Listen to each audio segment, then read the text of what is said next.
So recently, Netflix finally released The Last Kingdom movie, the series finale to the ongoing show that began running in 2015. The Last Kingdom is a historical fiction which covers the story of the unification of England from multiple kingdoms into one England, all through the lens of the fictional character Uhtred, son of Uhtred.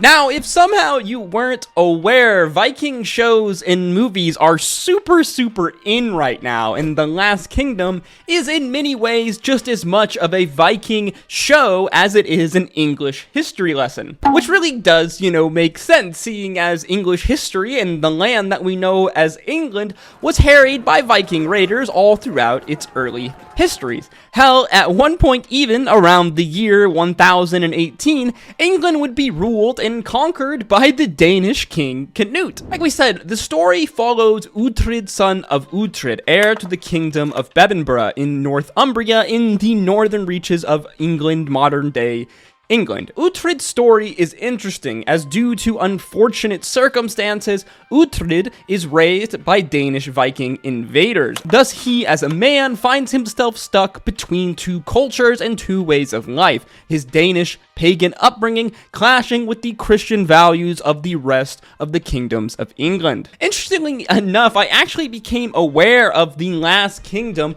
by one author, George R.R. Martin, who went out of his way to tweet about just how good The Last Kingdom show was on a certain Sunday when the Game of Thrones finale was aired. George, you absolute savage. Personally, if a historical fiction show gets the green light from George R. Martin, I am in. If you are a Game of Thrones fan and you somehow haven't heard of The Last Kingdom, I promise you will love this show. It's got all the hallmarks of an HBO classic: violent, sex, and scheming. Oh, so much scheming. But for me, it's really the portrayal of the characters and the time period that sets The Last Kingdom apart from the many other Viking shows and English historical fiction shows out there. The Last Kingdom has this way of making you feel like you were there in England in the late 800s. The show is dark and brooding. It's got this real rawness about it, the way in many aspects it's all blood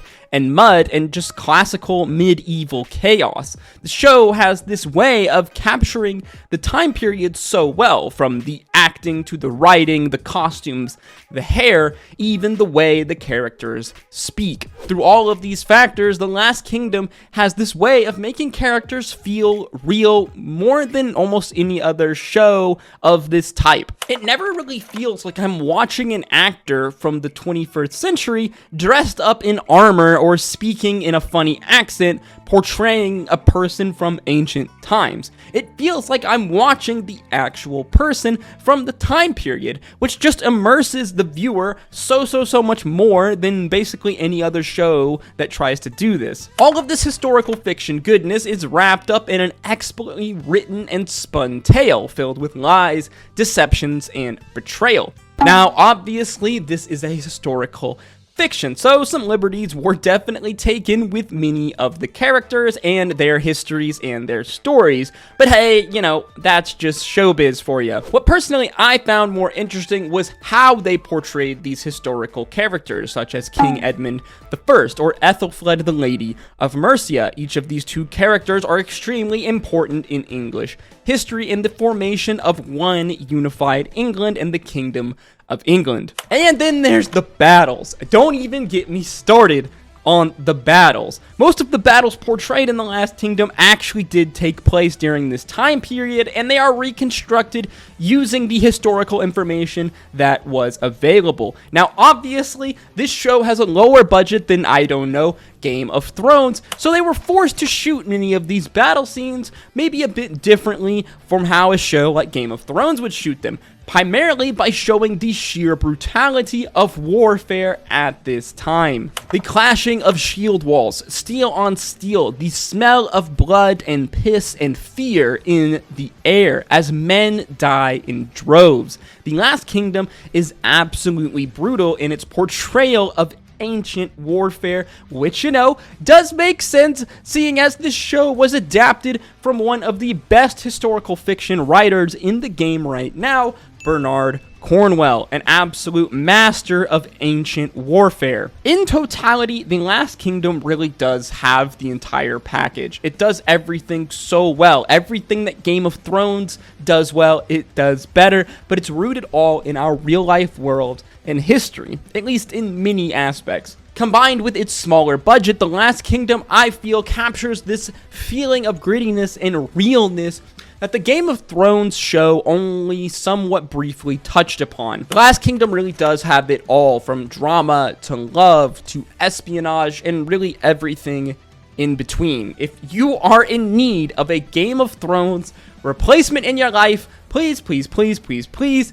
consider watching The Last Kingdom. I promise you, you will not regret it. As of the last few weeks, the series has finally come to its conclusion, and it's one of those really bittersweet moments when something so good finally comes to an end. Out of the host of Viking shows and historical fiction content that has been pumped out over the last 5 to 8 years, The Last Kingdom, in my opinion, really does stand out amongst the rest, and it stands out at the top. And while it is sad to see it come to an end, there's also something satisfying about seeing a show you love somehow conclude in a way that is satisfying and not an absolute clusterfuck. I'm looking at you, Game of Thrones. Personally, I would have loved to see a final season instead of a movie be the finale, be the cherry on top for the Last Kingdom show, but I will say that the movie is good, and it does capture that grittiness and that feeling that Last Kingdom can really only capture, the feeling that was portrayed throughout all of the seasons up until this point. Overall, I cannot recommend this show more, especially if you are someone who loves that Game of Thrones Deadwood vibe, this mix of violence, drama, and the plethora of plot twists that just make for an irresistible, binge-watchable piece of media. You know, honestly, I might start rewatching this show again after I'm done editing this video. As always, guys, if you enjoyed this video or learned something new, make sure you like, comment, and subscribe. For my viewers out there who have seen The Last Kingdom, let me know what your thoughts are in the comment section down below. For all of you all who haven't seen The Last Kingdom, again, I highly recommend this show, especially if you are a lover of the gritty realness that is kind of ancient historical fiction, and not to mention the main character has some absolutely badass hair. As always, guys, I hope to see you in the next one. Why don't you go check out some of our videos over another Viking series, the Viking anime Vinland Saga, one of the best animes that I think has come out over the last few years. As always, guys, I hope to see you in the next one. Stay safe out there. Until next time, peace, love, Adu. Story that might be, we wasn't supposed to happen. So much talk around us, we became numb to the yapping. It was like 05, got my license to drive. Picked you up in my pop's car, went for a ride. Couldn't no one tell us nothing. That night was ours. All the stars aligned and you were so damn fine. Yeah, it was young love, young hearts.